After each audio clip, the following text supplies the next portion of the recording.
perspective, to the entire topic. All right, so what is depression? Can anybody tell me what is their understanding of depression? Feel free. Prolonged period of sadness. Anybody else? No? Perpetual sadness. Yes, right? So depression, I think is very common, and I think it's something that we ought to look at because um based on the statistics, it is the leading cause of disability in the US. And it ranges from age 15 to 44. It says it affects more than 17 million American adults. And you know that they use the American standard, right? So, or about 6.7% of the 18 plus population, right? So over 47,000 suicides in the US happens in the US every year. So it's a big deal. Just the other day, one of our church sisters, very close to us, and her son just just shot himself in the head. And it's something that if young people, even children, ages from even 10, that's something that they're contemplating. And even for us parents, we have to always check the mental status of our children, right? Don't just leave it by chance. I remember, I think at second form, I was going through a little period where I didn't even want to go to school, right? And unfortunately, that was kind of triggered by my guidance counselor. So you have to, as parents, have to take up things in hand with your children. One of my friends reached out to me saying that her niece, she was asking for prayer for her niece because she's on the way to your side of things, and she just started cutting herself. So it is real. It is something that is real, and something to really consider. All right, so depression is also called major depressive disorder, and it is a common and serious mental disorder that negatively affects how you feel. Great. It negatively affects how you feel, think, act, and perceive. So, as I said, nearly 3 in 10 adults have been diagnosed with depression at some point in their lives. So if you're counting even the number of persons in here, I think maybe 20 persons, about 20. So maybe, and I hope not, about 6 persons here is going through some bout of depression. That's what it's saying. So it says in 2020, oh yes. So women are more likely than men, and younger adults are more likely than older adults to experience depression. So while depression can occur at any time and at any age, on average, it can first appear during one's late teens to mid-20s, right? And we have so many influences, and I'm going to go into the cause. So symptoms of depression. So as someone said, prolong, if you feel sad for an extended period of time. So symptoms of depression can vary from mild to severe and can appear differently in each person. So you can see someone smiling, but they're depressed. When they're at in their little space, they by themselves, they are depressed. So if you feel sad, irritable, empty, or hopeless, if you're losing interest or pleasure in activities you once enjoyed. Oh, go to the next slide. Yes, he's working on it. So a significant change in appetite, eating less or eating much more than usual, or you see that to a notable weight gain. If you're sleeping too much or too little, you have decreased energy or increased tiredness or fatigue, increase in purposeless physical activities, like you're sitting, you're just hanging out, you're writing, hanging in, you know, or slowed movements or speech that are severe enough to be observed by others. And so we have to be observant of others around us, right? If you're feeling worthless or excessive guilt, if you have difficulty thinking or concentrating, forgetfulness, difficulty making even minor decisions, if you have thoughts of death, suicide, or if you have attempted suicide, right? So these are all things that persons who are depressed, you go through some or most of these or all of these symptoms, right? So what we're looking at today is a holistic approach to depression. Normally, when you go to the doctor and you tell them that you're feeling a little low for a very long time, they normally just diagnose you with depression. And what do? They give you medication. The more popular one is SSRIs, because what happens is that your brain, when you get excited or stimulated, it produces this neurotransmitter called um, serotonin. So this is your brain. So it produces this neurotransmitter called serotonin. So this is the serotonin. So what the drugs do, it allows the serotonin to start. Let me tell you what normally occurs. So your brain gets stimulated, it sends out this little serotonin, right? So you get happy and excited and all. But and then it would go back out, and then when a stimulus comes again, it pushes back out the serotonin. But what happens, the drugs, to correct what is going on, the drugs allow, when you get the stimulus, pushes out the serotonin, but the drugs allows for the receptor to close, and the serotonin stays out. So you feel good for a longer period of time. But what happens is that your body actually needs to get back the serotonin so that when you get a stimulus. So they realize that over time, the drugs doesn't work. You have to increase the dosage until the person gets dependent or they start having psychotic breaks. So for depression, there is an holistic way. And it's not just giving a drug, fixing the issue.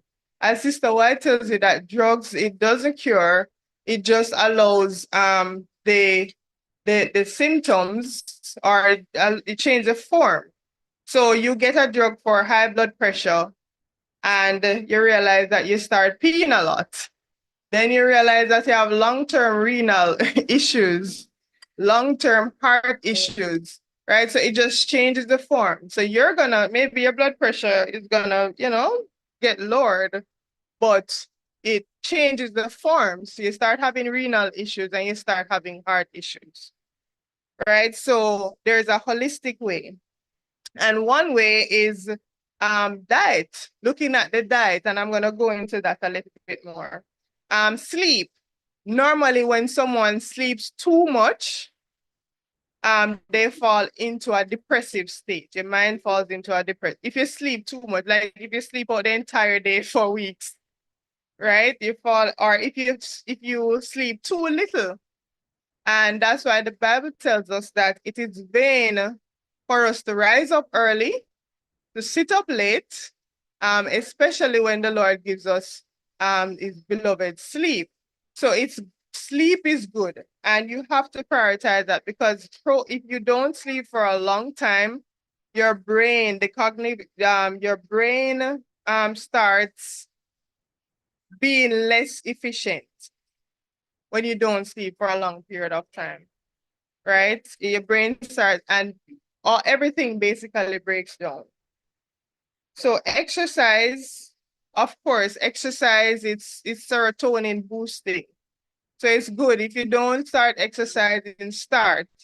It doesn't have to be exercise at a gym. You can walk around. This is a nice property. You walk around, you can walk, and you can do some jumping jacks, skipping, do some activities, but ensure that you're active, you're exercising, right? And that will help. Stress management. Stress is a great killer, and you have to know how to manage stress. Many persons are stressed. Did you know that stress can even induce diabetes? Yes, because over time, when you have this hormone called cortisol, and the cortisol level, when you're stressed, your cortisol level increases, and that increases your blood pressure, and it also increases your blood sugar levels. So yes, type 2, yes. So over time, you have this, you're bathing in cortisol. You start having high blood pressure. So stress, you have to know how to manage stress. Sometimes you have to move from the stressful situation. Sometimes you have to even redo your life so that you're not continuously anxious and stressed. All right, so your thoughts, we're gonna go into that a little. Your emotions, your behavior, how do you behave? Sister, I'm gonna go into those. Sister White talks about being gloomy. It's not right for us Christians to walk around with gloominess. Yeah, yeah, sadness. You just look gloomy. And sometimes yeah, it's not, that's not a badge of honor. That's actually a badge of dishonor, right? Gloominess. And of course, you have to leave space for sadness. Leave space for some sadness in your life. You're gonna go through some things. It's fine. You're gonna go through those things. You have to ensure that you mentally accept that you're gonna go through some stuff, right? So accept that. But also in regards to how you react, you have to ensure that your reaction is that which doesn't stress you nor impact others negatively, right? Environment and your spirituality. And number 10 is love. So we're going to go through just a couple of them. So your diet and nutrition. The philosophy is that you have to understand everything you put in your body affects your body. Many times we don't think about food like that. We don't think that. We just think that food is gonna go in, absorb some, and then go out. But everything that you put in your body, it affects your body. So food affects neurotransmitters, as I was telling you about the serotonin, right? It affects the neurotransmitters. It affects your hormones. For example, if you have a high sugar diet, or junk food diet, or a poor diet overall, that can cause mental illness. There was a study where you have two sets of children, right? They put them in a similar environment, and one they fed them high sugary stuff, and the other they fed them vegetables and no sugar fruits. And what they saw was that after an hour, hour plus, the children that were fed the high sugary stuff, they fell asleep. All of them fell asleep. And the ones the others that were on the different diets, they were still awake, very active. So I know there's a little thing when children are active, they're like, oh, you feed them high sugar stuff, but it's kind of totally different. They'll have that little hyper stage, but they'll crash pretty quickly. And it's the same thing that our bodies go through long term. You have a little high and then you crash, and sometimes that crash goes into depression, unfortunately. So hormones affect your body and mind. And I don't know if many females, especially who are taking contraceptive, they tend to be very irritable and miserable. And some even have confessed that just taking certain contraceptives, it broke their marriage because, and then after they stopped, they realized that, hey, I was a monster, right? So hormones, they do affect our mind. And we're gonna go into that next slide. All right, so specific supplements. So if you find yourself, sometimes you have to take time to understand yourself and study yourself. So if you find yourself going through like a prolonged period of stress and a prolonged period of sadness, it's good to top up on certain specific nutrients. All right. So for example, you have tryptophan. This is a protein, an amino acid. It's very specific, and that's very important for serotonin, right? So if you find someone, they say that they have been sad for some while, and so they can start supplementing with tryptophan, and that actually help their bodies to produce more serotonin, right? You have your vitamin B3, your vitamin B6, your folic acid, your vitamin B12 in the form of methylcobalamin. You have your iron, bisglycinate. You have your zinc, your magnesium bisglycinate, and your omega-3, your vitamin B2, and vitamin C. And these are very specific because these help in the production of your serotonin, right? These are very specific. And I would say take a screenshot because people around you are actually going through stuff. And it's very good to top up, especially if you have a young baby. Mothers normally go through postpartum depression, right? So it's very, very good to top up. All right, so cleansing the liver is always good. Normally when you have persons, as I said, the normal form is to just issue drugs to persons, but you have to, in your any little state of consciousness that you have to say, look, I'm gonna take a holistic approach. And it's always good to do a cleanse. I don't know, but has anybody when you want to go to the bathroom and you want to do number two, you get irritable like before, especially for a prolonged time. I don't know. You get irritable. You get irritable before, and then afterwards you're like you're in a happy mood.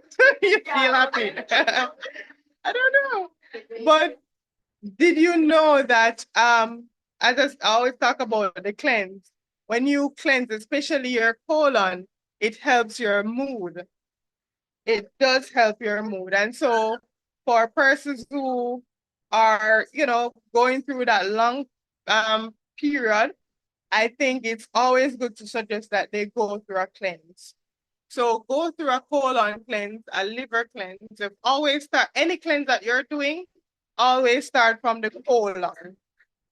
It's very important to start from the colon because if you do a liver cleanse, the toxins will move from the liver and go in the colon, and the colon is not cleansed, so it just stays in the colon, go back into your body. If you're doing, for example, a heavy metal cleanse, you're drawing the heavy metal from your blood, you're putting it in your colon that is unclean, it stays in the colon and go back into the blood. So it's always good that you start with a colon cleanse before any other cleanse. All right. And it's good to, if you're going through that, it's always good to start with a cleanse, just clean, and you'll feel so much better. Right. So foods to avoid, I think you'd have to be intentional about reading your labels, like aspartame.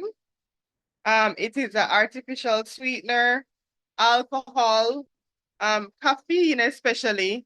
I don't know, there's a new fad now, you can't live without your coffee. People just, you get up in the morning. Don't talk to me yes. Yeah. And a lot of persons are getting like really exhausted, and then they turn to even caffeinated products. But it will give you a boost, and Sister White talks about it. It will give you a boost for some time, but prolonged, it will give you a crash.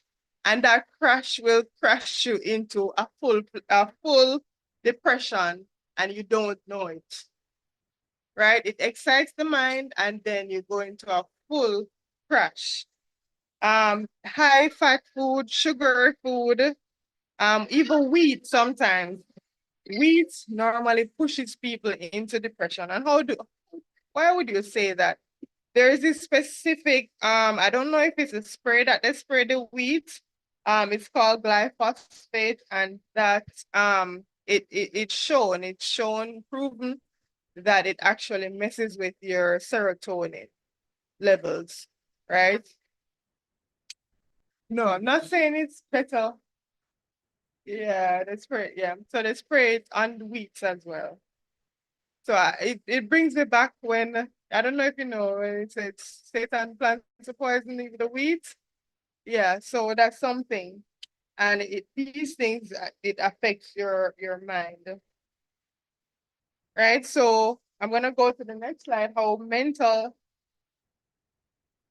before I go, I just want to read the quote. It says, people who have a sour stomach are very often of a sour disposition. Everything seems to be contrary to them, and they are inclined to be peevish and irritable. If we would have peace among ourselves, we should give more thought that we do to having a peaceful stomach, right? So as I was saying earlier, and this is coming from Counsels on Diet, page 112, paragraph 1. Yes.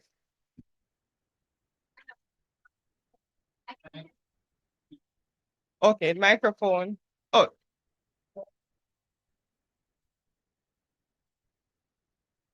Hello. Hi. Yeah, this is a very powerful quote, and I can definitely testify to that because I remember I used to have very bad stomach issues, and my husband would call me an angry bird at some point. And I remember switching to a vegan diet, and I saw where a lot of the tendencies I had really mellowed. And because I remember I used to eat meat. This was before I was vegan, before I came around the faith.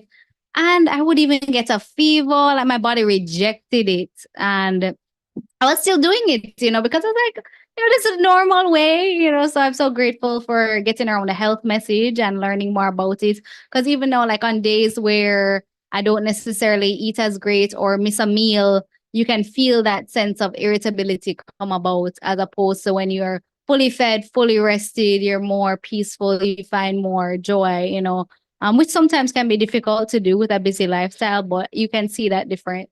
So Ellen White has it right on point as per usual. So I just wanted to say that this is true. Yeah. So if you find that you're always irritable, maybe you need a cleanse, right? Right. Thank you so much, sis. Or you need to sleep. Brother Williamson. Oh, yeah, bye bye. Oh, I don't. Okay.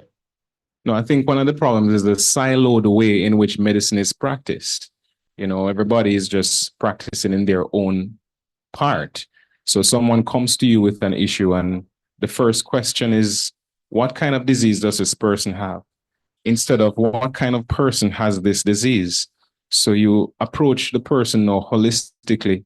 And based on what you've presented so far, it shows that the whole individual must be considered before jumping to a medication, which can then make the person dependent or resistant. Because basically, I'm here forming a new theory in my mind that you become serotonin resistant and serotonin dependent based upon the SSRIs. Yes, if you imbibe, those drugs, right? So one of my church sisters, her son is battling with depression.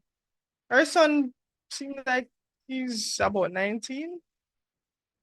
About? Yeah, about he seems in his teens and he's battling depression. And the doctors, she said that the doctors load him up with antidepressants and the son decided that he's not gonna take it. So she was asking for something, alternate that she can, some alternative that she can take. Yeah. So, I mean, these people it's real. This is real. All right. So, how your mental health, next slide, how your mental health is connected to your physical health. Now, inflammation, that's something that most people are going through. Inflammation, it presents itself in arthritis, in eczema. So even sometimes from birth, so eczema, so many different presentations. So we have to ensure that we're consuming an anti-inflammatory or diet, right? So for example, you have like meat-based. We know this is a safe place. We know like meat-based that we know that it's inflammatory, right? It's filled with uric acid and purines. Milk, dairy, those are inflammatory. But when you injure, and that's why I told before that you have people who develop juvenile diabetes, babies, because they're introduced to milk, cow's milk, and I spoke about it before. Cow's milk, and that triggers inflammation. That inflammation eats away at the pancreas, the pancreatic cells, which leads to juvenile diabetes.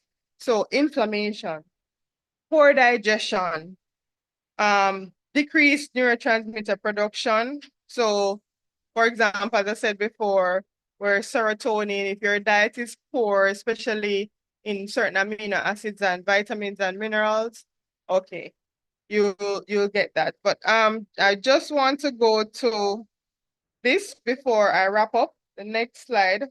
How to improve your physical health to get a better mental outcome, right? So what do you do? Just in general, what do you do? Do you prioritize fun activities? What do you do, Sister Mel, for fun? Like, what do you do? One thing, yeah, what do you do? What do you prioritize? Like maybe, if not daily, just maybe once a week or so for fun, right? So that's something that you have to work on. Do something, prioritize doing something for fun. What I do sometimes, I take the kids and I dance with them. And, Mika dances first. We have a dance off. And that's fun. Or we go and we play football at the field with them or, stuff like that. So you have to prioritize fun activities in every day. And have a nourish center. Do you have a nourishing center? Yes. Yeah. Oh, and it's fun, right? So it's very important. It seems simple, but it's very, very important. Kenny, what do you do for fun? You work out. Pastor, what do you do for fun? Yes, like at least once a week, something that you really enjoy, something that if you're going through a period of sadness, you can go there and you get some laughter.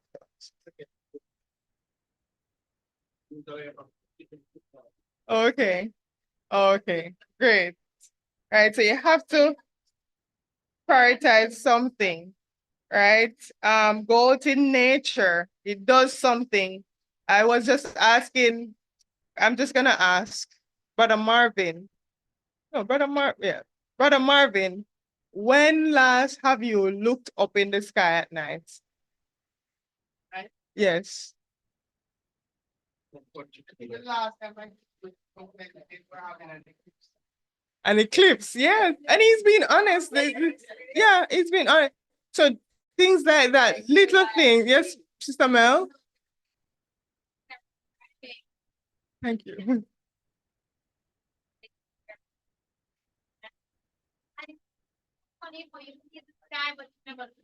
We can't hear what she's saying. Yes.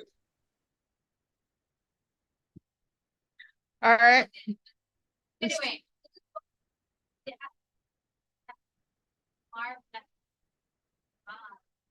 Yes.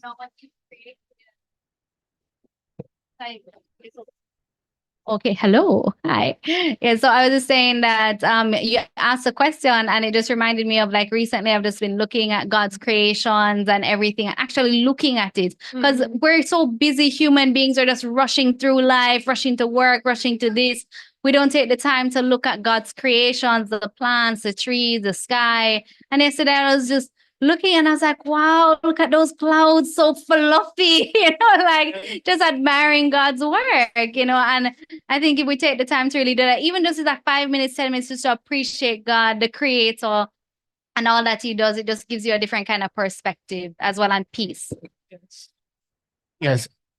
Yes, but before, many years ago, before accepting Christ, right, I used to lie on my back and stare into the sky and questioning God, asking certain questions. And looking back now, I've seen where those questions were indeed answered. Right? So before, yes, but I don't do it as often now because I'm already convinced of who is. Now, as it relates to especially the sun, I know that it is also good for you to occasionally gaze, especially the early morning sun, to actually view. But how did it make you feel when you were lying on your back just looking up? You know, it is indeed an awesome feeling.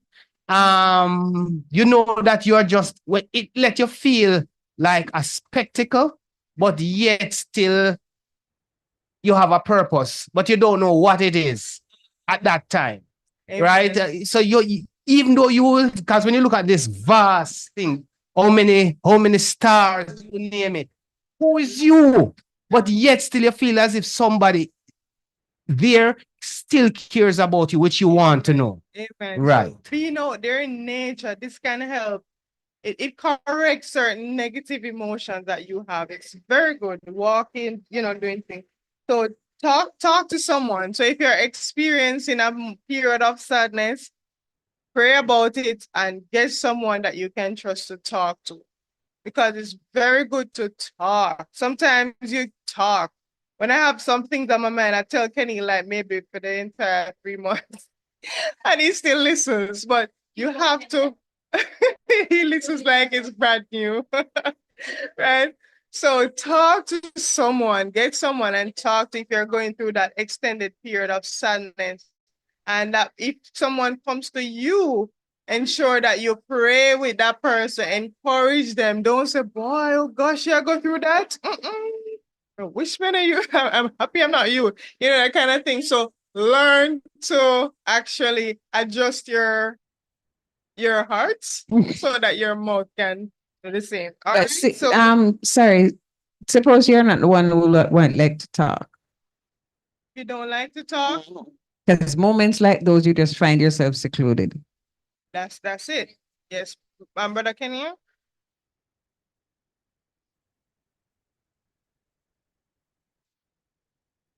Yes.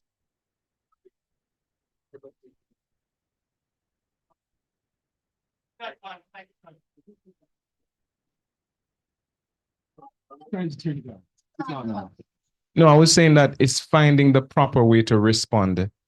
We ought to remember that there will be people who are naturally more happier than others because of their temperament. But this is where learning from others come in. We are all wired differently and we respond to things differently. But that doesn't mean we're all responding correctly. So it's good to come to somebody else and say, I don't like to talk, but then the person would show you why it's necessary for you to develop that habit, which is useful in helping you. Thank you so much. So this is where I'll end. I hope you are blessed. Have a great Sabbath. Oh, let me pray. Our Heavenly Father, thank you so much Lord, thank you for the help